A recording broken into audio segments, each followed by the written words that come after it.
Hey there, it's Lisa Chell with Modern Vegan Family, and welcome to another episode of Vegan Chick Chat, where I have with me today my good friends and vegan soul sisters, Laura Simonson. Wait, Laura. She's all the way from Vancouver, BC, and she is the president and co-founder and visionary of Dog Canine Nutrition Company.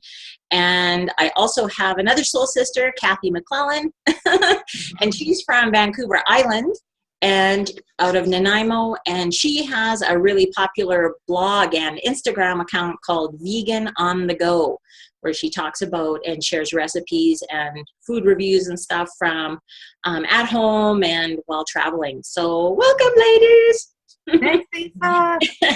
And today we have a topic of what was the number one, the biggest challenge that you faced in going vegan? And it might have been something you kind of expected and knew going into it, or maybe it's something that caught you off guard when you became vegan. So Laura, I'm gonna start with you. What was it for you? It's interesting, I was thinking back on this. It's since 1991 when I decided to even start being a vegetarian. And, I think the biggest challenge then, the obvious is choices. There weren't many choices. That's a very, functional kind of, answer, which is not at all the situation nowadays. But what was surprising when you just said what was surprising as to the challenge, it was actually as though I thought it was a very positive, exciting lifestyle change. And absolutely everybody around me didn't get that, right? What was interesting is that I also didn't feel, I learned a lot about what really mattered to me the most and to stand for what I felt was really important to me. So what was interesting is I didn't really resonate with many of even the vegans and vegetarians then. And I think, and I'm seeing it here more and more, and I'm speaking tonight at an event, at a dinner, and a vegan dinner, where most of the people there are going to be meat eaters, and they want to look at making change. And, I think the biggest thing is the psychological aspect that we have, that we think that if we go vegan, people won't like us, of course, or be afraid of us, be afraid of making change. They'll be afraid they'll be made wrong. And so that's been my for all these years, probably the biggest challenge for me was that, and adjusting to that. I didn't want to be seen as a negative vegan. I wanted to be seen as a positive person and a leader making a change in my own life, and therefore hopefully assisting you. So anyways, that would be, there's a big thing there, right? That's a psychological question that, it's tribal, it's community, it's family, it's friends. It's a big question there. But for me, the challenge was I was just really what would happen if I didn't fit in with the rest of the vegans, and I couldn't at the time. Yeah, that's a really interesting perspective when you talked about not wanting to be one of those negative vegans. It always brings to my mind, and pardon the language, but that meme that goes around that says, "I don't want to be one of those vegan assholes, but here I am." And that's the part review does. And many people are so afraid of that right away they're going to get, like kind of at the dinner table, there's going to be the argument and I just felt that's the biggest challenge, I think, for most people that are choosing. They're doing it without anybody really knowing. I want to open that conversation to say, let's be proudly, whether you want to call yourself vegan or plant-based or whatever feels right for you, is that my choice of eating is this. Mm-hmm. And how did you overcome that, being able to balance being open, and because of course we're advocates, right? We're part of being vegan is that we are now advocating for animals, for the planet, for our health, without becoming that jerk. How do you stand? What did you do to successfully stand in your power around that? I just made a choice, Lisa, to be the change, to be the sample, be the example, be the testament, be the demonstration, whatever words, resonate. I just chose to be that person. And then I chose to start creating programs. And that for me was beautiful. Personal training, 1995. I'm a trainer. I decided started to have at-home programs, started to introduce vegetarian choices, alternatives. It was exciting. So I made a choice just to go and, number one, be it. Number two, share it. And it was the most formative time of my adult life because I got to learn so much about people and psychology and food. Awesome. Thanks, Laura. What about you, Cathy? What do you? Well, I mean, not hard to tell by the name of my Instagram account and blog, Vegan on the Go. And the reason I started that was because I travel a lot. I travel a lot for work and I travel a lot for fun. And that I started 8 years ago being vegan full time. And I have found that it's gotten easier. It's still not easy though, because everywhere I go, I mean, the first thing I think about is where am I going to eat? Like I'm always looking for food or making sure I have food because I like to eat like everybody else, right? So it's like people are like, well, you're kind of high maintenance. I'm like, well, I like to eat, you know? I get a lot of that, you're high maintenance. Or somebody said to me the other day, well, you could eat off the buffet. And I said, well, everybody else in this room got 7 choices. I get 2. I said, that's not right? It's not, it just doesn't seem equitable. So it's still a challenge for me. And so I was thinking about some of the things that I do. So if I go on a short trip, sorry about the phone, hopefully Brent will answer it soon. If I go on a short trip, then I always I've got my nuts and my seeds. I bring some fruit. I've started bringing avocado because that's awesome. You can throw it on any kind of meat. If the salad's not good, put some nuts and some seeds and some avocado and you're way to go. I'm getting ready for a long trip, and we will be. So one of the things with the long trips is we usually try to cook a lot of our own food, which you guys also do, Lisa. Yeah. And so I am also packing for the long trip. So I will be taking things like chia seeds because I can take a little bit of chia seeds, and that makes a lot of breakfasts, right? And I'm taking nutritional yeast because I probably won't be able to find that. I'm going to take some cashews because I can make so much with cashews. I know I'll find nuts. I'll find pulses. And I'll be able to find chickpeas and things like that. So I'll be good there. I'll be able to find some vegetables, and I'll be able to find fruit. So I'm just trying to fill in the gaps a little bit with other things that I can take with me to supplement so I can have some really good food, whether it's a short trip or it's a long trip. Cool. And You know something, Cathy? I think you need to make a brand called Vegan Chick Snack. Yeah, I should. Yeah. We go from Chick Chat to Chick Snack. I know, because, even at, the airports are getting better, but I go to international hotels. And this is another thing that I do, and I wanted to say this. I ask for what I want. I really do. I'm trying to educate. So if I go to a hotel, and if they send me an evaluation after, I will say, if it was great getting food, I'll say it was so wonderful to come there and get some. The kitchen was wonderful. They cooked me at this or something on your menu. Other places, I'll be at a really, I would think is a very nice hotel in a big city, and I can't get anything. Yeah. And to me, that is not acceptable. Right. So I will always send an evaluation at that hotel too. And I think that's a whole other thing that I'd be interested in doing is hotel consulting, restaurant consulting. Put a couple of real vegan things on your menu. I went to a restaurant. It's not hard. I went to a restaurant the other day, and the waiter was just stunned that I was vegan. Why would you do this? And of course, he came from a place where people were starving, so he didn't understand. He says, "Poor people are vegan in our country. Rich people are vegan in North America." So, but the vegan food they were serving was horrible. It's I wouldn't be vegan either if I was eating this stuff, right?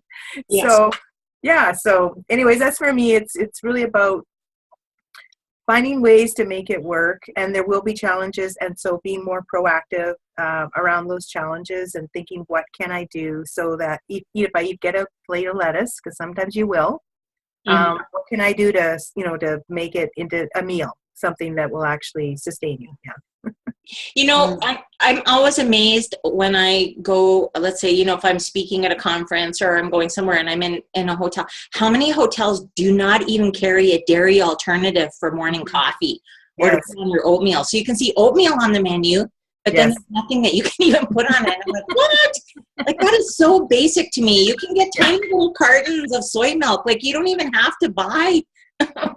Well, exactly. And even tofu, it lasts for 3 months. Get a brick of tofu, throw it in your fridge in your restaurant. It's going to cost you $3. and a vegan might come along, They don't eat it for lunch yourself. I think that on that conversation of the education that's happening very quickly is that, that restaurateur in New York who's, veganizing 15 of his restaurants and a couple in LA.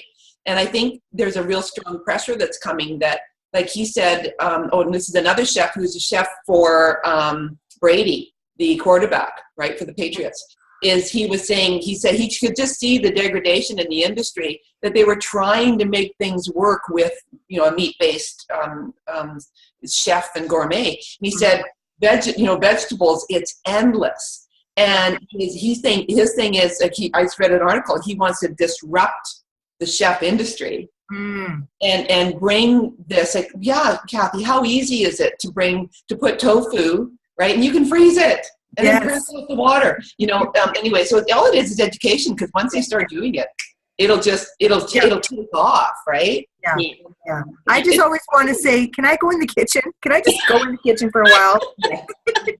Like, do you have any mushrooms in your kitchen? Storming the kitchens. Yeah. Well, there is a position there. Why not create it? Yeah, absolutely. Yeah, absolutely. Well, for me, I think the thing that was really surprising, and actually it's surprising me now more than ever, even though, like Cathy, I'm in my 8th year and come a long way, and everything's come a long way. And Laura, you and I have talked about this many times, and as I launched Modern Vegan Family, about being that positive message, right? Cathy, you too, like extend a hand versus point a finger. That's always been my motto, that you can't bully and shame people into changing a belief system. Yet right now, and and I think this shouldn't be happening to me right now, but at this moment in time, there is something going on in my heart, and I'm really challenged by it, is that, when I became vegan at first, it was the environmental cause that got me here. And then I noticed the health benefits, and now, I'm whole food plant-based, so even more health benefits. What I'm going through now is this internal conflict. Like I said, that meme is really describing me now. I don't want to be the vegan a-hole, but here I am. Is that I've always tried to take the high road and the positive road and be very attractive and show people all the positive. But I tell you, my heart is breaking daily over what is going on with the animals.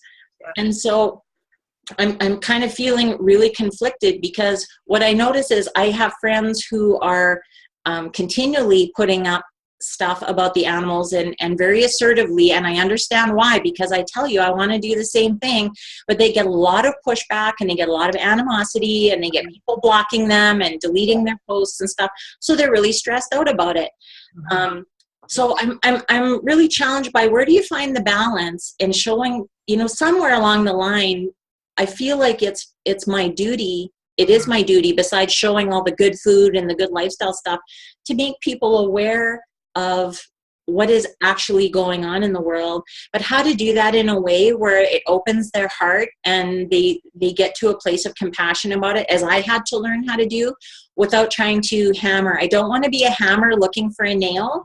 I want to show them that in a compassionate way and say, hey, I was also blind to this, and somewhere somebody showed me, they had the courage to show me this, and it opened my eyes and it opened my heart. And then not try to rush them to a conclusion that, you see this and tomorrow you need to be vegan. So right now it's funny, at this point in my life, I'm feeling really challenged by that, because, and I think it's because I'm really hurting right now every time I see what's going on the planet. And as many vegans as I'm meeting, and more vegans are growing, apparently statistics are showing there's just an equal reaction of more people eating meat. So I'm kind of going through a little bit of that heartbreak phase right now, and trying to still share the information, but do it in a kind and compassionate way, and realize that all I can do, like you said, Laura, is be the change. But I'm not shying away anymore from showing people some of that stuff, but I'm trying to do it in a way that says, I was there, I was totally blind to this too, but appealing to their mother's heart, appealing to their kind, compassionate heart, and say, just look at this. And see the similarities between this animal and your dog or your cat, and think about how much you love them. But sometimes I want to rant. You know, I just want to rant, and I want to bang on doors and bang on walls because I'm feeling a lot of pain. So right now, that's the challenge that I'm having, and I know that with good friends and the right attitude that I will overcome that. But sometimes there's just this little beast within that just. No, I hear you, around that stuff, and I think about it a lot myself too. I really truly believe, like years ago, I wanted to start something in a small community. There had been a group that was very militant around the same idea, and they just shut the whole community down. So when I went in there, I had to work harder because somebody had already really messed things up, right? So I went in with an open heart. I'm just trying to help. This is what I'd like to do. I love your support. Here's where I can kind of add to the community and all that kind of stuff.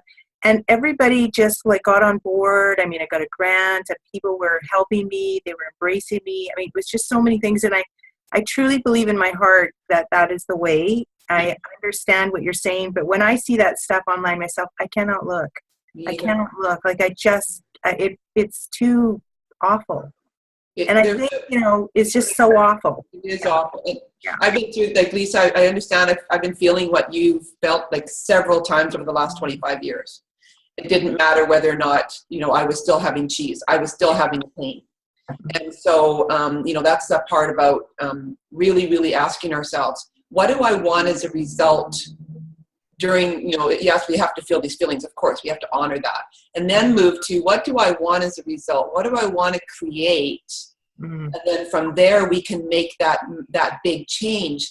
Because if we're making it from a place of what that gal on a very recent video, she called it motivation is bullshit, is that the spotlight effect, that our brain, as soon as it feels the fear, it spotlights it and it makes it bigger.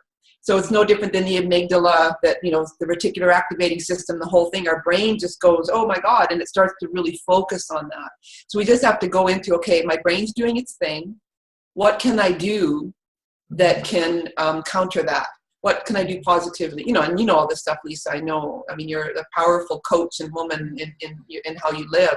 It's just that part of allowing the feelings and then go, okay, what is the result I want from this? How do I want to make that change from this place of heartful feelings about animals and yet not make others wrong? Because it's an automatic thing. The spotlight just goes, whoa, right? When people feel wronged by those horrible images and things that are reality that are so tough to look at.